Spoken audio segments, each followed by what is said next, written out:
Hello everybody and welcome back to Hearthstone ASMR. Today we're going to be doing the battle with a Mage deck to try to wrap up my quest of 2 Mage or Shaman wins. Luckily, if you were paying attention to the last episode, I was actually able to win my match. Score 1 for me on the quest. Right now we are finding an opponent. So hopefully we will find one relatively soon. And now a worthy opponent has been found. Something better than a roughed up rogue. Slightly awkward match if you're a bit of a lore freak like me. Today I'm going to be facing against Thrall, and of course I am Jaina. In my hand I started out with a Flame Strike, Flame Cannon, Unstable Porter, and Mech Warper.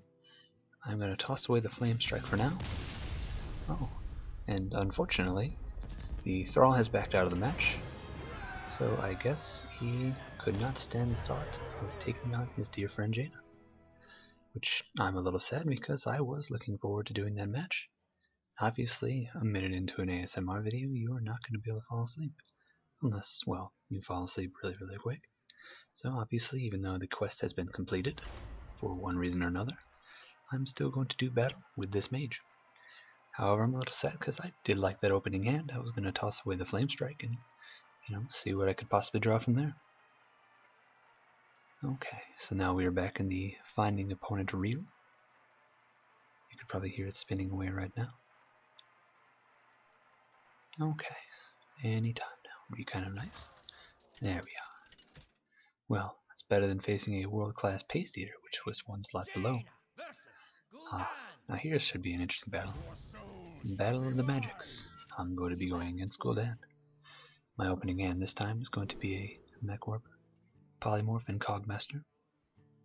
I don't expect anything too early on, so I'm actually going to toss away the Polymorph and hope for another Mech so that I can take advantage of the Mech Warper and the Cogmaster. In replacement, I get an Arcane Nullifier, which I can't play until turn 4, but I'm still relatively happy. I draw the Flame Strike.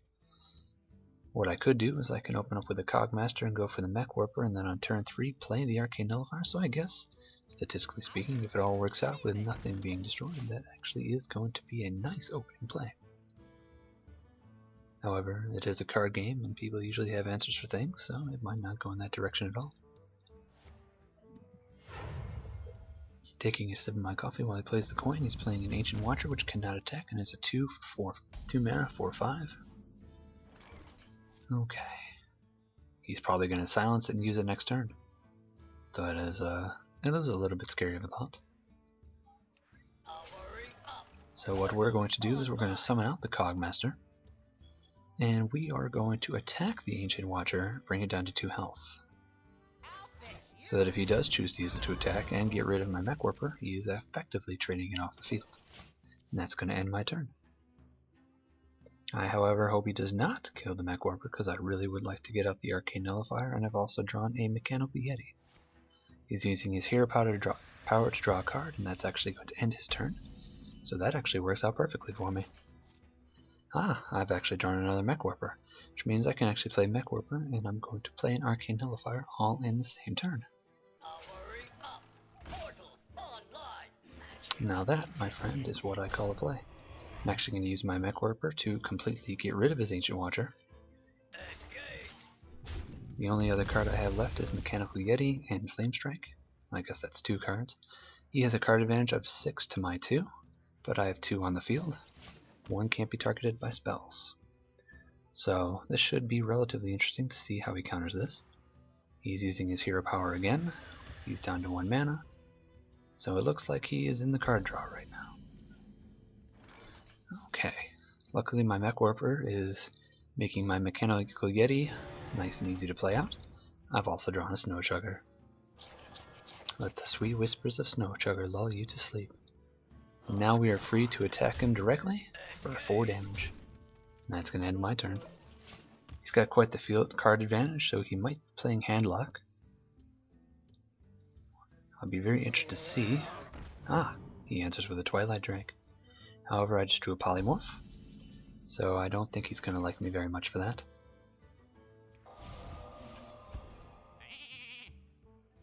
Okay, so I'm going to use my Snow Chugger to get rid of the sheep.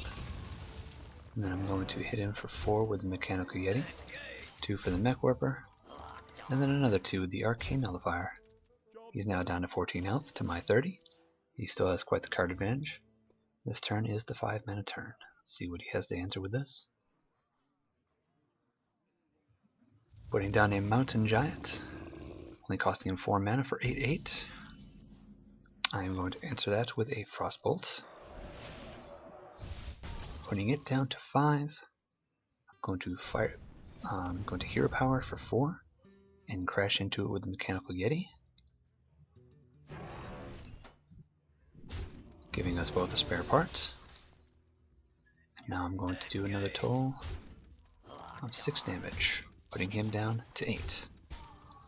Now I'm going to give my Snow Chugger a +1 with armor plating, which was the spare part that I got. Then I have frozen Gul'dan, which isn't usually a big deal to him because, well, he doesn't need it. He has put down a Molten Giant, so he's definitely playing a lot of big giant fellas to try to come at me. However, if I draw any kind of spells this next turn, it will be game. I'm not exactly sure what he's planning on doing. He might still make a comeback, but he has effectively only got 2 turns to defeat me. Ah, here it is. He has put down a Sun Fury Protector, giving the Molten Giant taunt. I do have my Flame Strike, though I'd really rather not use it on this.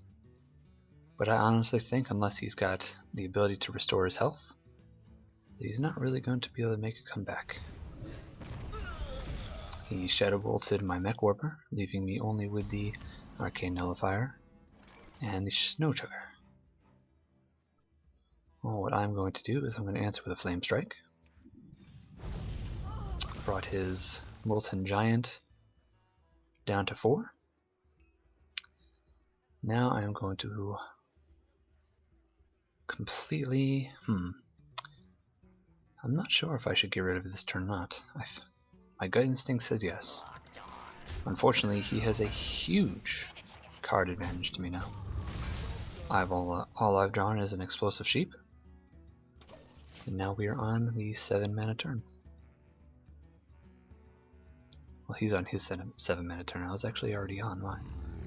He's playing the Gurubashi Berserker and the Mistress of Pain.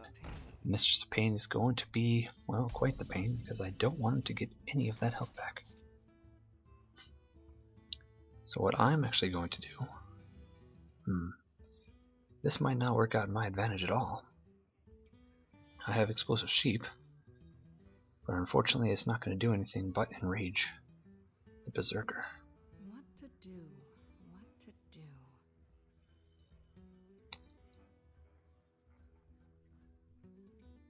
I did draw Micro Machines. I'm going to put that out, and I'm going to go right for Gul'dan. Now what I'm hoping he'll do is attack the Micro Machines instead of me. I probably could have made a better play with the Explosive Sheep somehow, but I actually want him to whittle down himself. Oh, he's drawn a Defender of Argus. It looks like everything is now gone towards his favor. I've had the early game, but he's about to clean up the late game pretty well. However, I didn't really expect to get this far with the Mage because this is probably one of the first times I'm trying out this deck. There's no particular mechanics to it. And he's playing pretty well right now. He's drawn the Iron Beak Owl to silence my Micro Machines. He's going to use the Gurubashi Berserker to take it out. And the Mistress Pain, which got buffed up from the Defender of Argus, has now attacked me and restored 2 health to him. However, my answer shall be... I could Explosive Sheep, but I'm not 100% sure if I want to do that.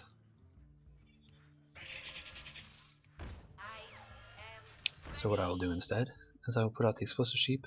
I've also drawn a Clockwork Gnome, and I am simply going to ping away at Gul'dan himself, hoping that I draw a spell. I do not have Pyroblast in this deck, but I am pretty sure I at least have a fireball. And if I have a fireball combined with the hero power, I can whittle him down before he kills me. It'll be very interesting to see how he answers this. He might attack me directly, which I'm not sure if that would be the most foolish thing for him or not. Ah, he draws another Iron Beak Owl, silencing the sheep. Yep, that is quite the advantage he has there. Using the Berserker to gain up to 9 attack. He still has the Mistress of Pain, which is probably going to attack me directly. And he also has the Defender of Argus and the other Iron Beak Owl primed to attack. I gain my spare part, Armor Plating, which isn't going to do me a whole lot of good right now. He is taking me down to 24 health, and he is back up to 10. Ah, now he has the Floating Watcher. So every time he takes damage, it's actually going to buff up the Floating Watcher. So it looks like this game is probably going to be his. All I've drawn is the Flame Cannon. Let's see what minion randomly attacks. Looks like it is attacked the Floating Watcher, which isn't really going to do a whole lot for me. All I'm going to do is ping the Defender of Argus, and that's literally going to end my turn. The game will soon be his. So right now I have a 1 card in my hand, it's just a spare part. He has a 6 card advantage and a full field advantage. Soon this game will be over. I'm going to give him a nice wild play because he has done a very good job at controlling the late game. I probably could have won it if I had a couple more cards. He's going to drop the Dark Bomb, and that's going to end the game. Well, can't win them all, but I was able to complete my quest from the random thrall dropping out at the beginning, so I guess I can't complain too much. Thank you all for watching, and as always, if you're still listening, well, I'm sorry that I wasn't able to put you to sleep, but hopefully you'll be able to sleep pretty soon. So I hope you have a good rest of your night.